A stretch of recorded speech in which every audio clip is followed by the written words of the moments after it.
Buonasera amici del web, ben trovati ad una nuova edizione dei video 2023 in una nuova location. Sono stato lontano dalla telecamera per qualche mese per allestire la nuova situazione per quello che riguarda i video di divulgazione musicale. Ripartiamo con World Music Lab e parliamo oggi della storia della musica degli Incas. Allora, bisogna innanzitutto fare una distinzione ben precisa. Non è detto che in Centro e Sud America le civiltà siano identiche, anzi erano molto differenti. Alcuni le accomunano per il fatto che sono state colonizzate dagli spagnoli e quindi parlando lo stesso idioma facessero le stesse cose. Non è assolutamente vero, bisogna fare una prima grande distinzione, sia pre-Colombo che dopo Colombo. Quindi prima di Colombo nella parte del Messico c'erano le civiltà olmeche, tolteche, azteche e maya. Nella parte del Sud America, soprattutto in Perù, ma poi vedremo che gli Incas si spostarono anche in altri odierni stati come la Bolivia, come l'Ecuador, come il Cile, c'era appunto l'impero degli Incas, che sarebbe da chiamarsi precisamente Quechua, perché la popolazione principale era Quechua, la classe dominante invece erano gli Incas, oppure si potrebbero chiamare Incas Quechua o Quechua Incas. Popolo molto strano, non conosceva la ruota, non conosceva la scrittura, eppure dominò tutto il Sud America per centinaia e centinaia di anni. Arrivò Pizarro, il conquistatore spagnolo, arrivò accompagnato da alcuni indigeni in quella zona, conobbe tanti usi, tradizioni, costumi di questo popolo prima di assoggettarlo. Poi cominciarono quelle che erano proprio le epurazioni di queste persone, quindi le uccisioni di massa. Pensate che gli ispanici e i portoghesi dal 1500 al 1900 hanno totalizzato, si parla di quasi 100 milioni di morti tra gli indios nativi e gli schiavi africani deportati in Centro e Sud America. Atahualpa prese il comando dopo uno scontro fratricida con i suoi altri 4 fratelli. Diventò imperatore. Dal punto di vista antropologico diventare imperatore per gli Incas era una situazione molto particolare, perché c'era la trasmutazione delle carni e delle ossa da umani a divine. Automaticamente investito del ruolo di imperatore si diventava divino, lui era divino, tant'è vero che nessuno poteva guardarlo negli occhi, neanche i ceti più abbienti, nessuno poteva guardarlo negli occhi. Quando arriva Pizarro, che comincia a fare man bassa di tesori, uccidere persone, deportare gente, trova il palazzo di Atahualpa. Atahualpa lui è tranquillo, sta su, dice tanto io sono un dio, a me non mi può fare assolutamente nulla. E invece lui arriva su Pizarro, lo caricano, proprio tecnicamente caricato proprio, e lo deportano, lo tengono in prigione. Atahualpa chiede di pagare un riscatto che era tale ad una stanza piena d'oro. Gli spagnoli prendono tutto l'oro e poi comunque lo condannano a morte. Atahualpa però che fece? Dato che lui credeva nella reincarnazione, nell'ascesa al cielo tramite le spoglie viventi, lui per non farsi bruciare si battezzò cristiano, così non fu bruciato e a quel punto lui, in base alle loro credenze, poté preservare la sua anima. Questa è una breve storia proprio raccontata in 3 minuti d'orologio in maniera molto simpatica, quasi da bar dello sport, però serve un attimo per entrare in quello che è il nostro discorso, che non è quello storico ma è quello musicale.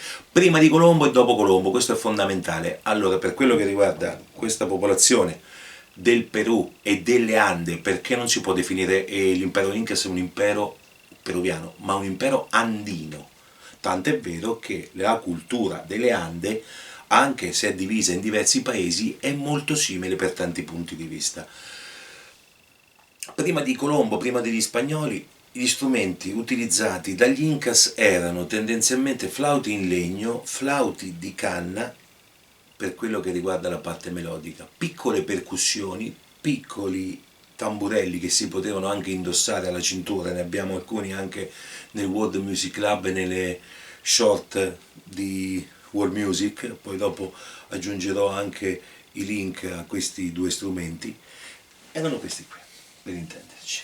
Questo arriva tutto dalla cultura Incas. Pezzi d'artigianato, legno o canna, questo addirittura senza reggitono, ma ce ne sono altri con regitono, quindi è abbastanza completo, fino ad arrivare a quello forse più celebre, che poi ormai è diventato, tra virgolette, un po' sputtanato, perché ormai lo troviamo un po' dappertutto, il cosiddetto flauto di pan, flauto andino.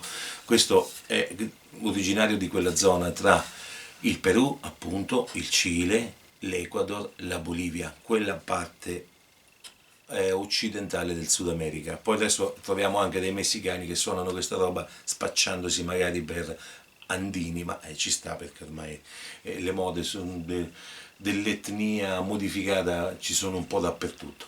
Questi erano tendenzialmente gli strumenti principali. C'era anche un raspador, un guiro, questo non è peruviano l'abbiamo nel museo che stiamo allestendo, questo è cubano, ma era comunque una zucca che veniva percossa con un bastoncino, creando una sorta di suono ritmico molto stridente e particolare, che poi dopo lo ritroveremo anche nella salsa, lo ritroveremo nella cumbia, nel son cubano, in tutti questi generi comunque di derivazione latina. Questo avveniva, c'erano anche le ocarine, aggiungo, le ocarine in terracotta. Questi erano gli strumenti base, quindi percussione, semplici tamburi, un paio di tamburi, più grande e più piccolo, quindi da 15 a 20-25 cm, non era fondamentale quello, il raspador sempre per il ritmo, e poi c'erano i flauti, il flauto di pan e le ocarine. Poi ne ho anche un altro. Questo viene dall'Ecuador. Se ne hanno di simili che arrivano, in base a quello che dicevano gli artigiani, già da centinaia e centinaia di anni prima, dal punto di vista della tecnica di costruzione. Questo era un altro dei flauti tipici della cultura incas precolombiana, ok?